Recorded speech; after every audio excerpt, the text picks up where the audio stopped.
If government could control costs and prices, no one anywhere in the world would be complaining about inflation. But governments cannot control prices, at least not without subsidies that would rob the nation of resources it needs for everything else. We import the costs, the government puts in the transactions cost, which is duties, service charge, etc., and the private sector sets the price. The only price government controls is the price of control goods, that most of our basic foodstuffs are under price control. The government controls these prices, the markup, but the government does not control the price. It must be excruciating for countries that are not experiencing year after year of growth. But St. Lucia is on a stable path of growth for the near future, just enough so that inflation does not turn economic growth into economic stagnation. We have some headwinds, as most countries. Our headwinds include inflation, the increase in the cost of goods and services, which is a worldwide phenomenon suffered by all countries in the world. It's something that the whole world is grappling to deal with, the cost of goods and services, particularly food in the supermarkets, etc.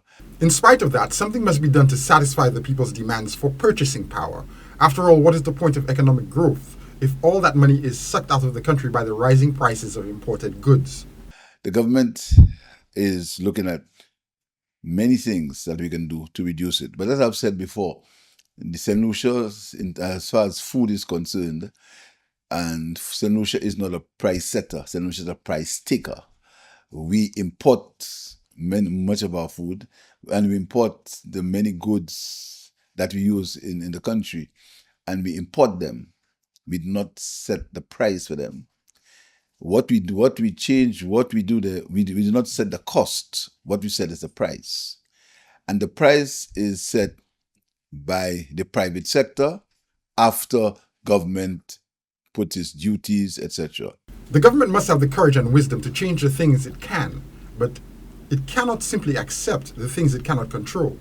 That would be both a betrayal of voters and a recipe for political suicide. And so the Pierre administration is reaching out to one of the three non-government pillars for advice, support, and a helping hand in fighting the rising tide of inflation. We have initiated discussions with the private sector. They are continuing on how we can cause some changes in the VAT regime in terms of zero-rated items and exempt items. But these discussions we are having with the private sector. I've always said to you that our government is a government of consensus. We do not believe we know everything. We don't believe we have the answers for everything. We want to work together with the private sector. We want to work together with the consumer associations. We want to work together with the public to bring solutions to these problems.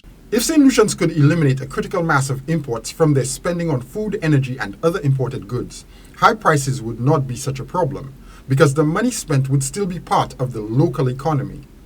However, complaining about high prices is easier than changing the slave mentality that colonial Saint Lucia was built on, which values imports far more than it does local production. Trying to change buying habits takes years, even decades, but the country needs immediate solutions to give its people purchasing power and to meet its economic targets. For Choice News Now, I'm Jason Seaflay.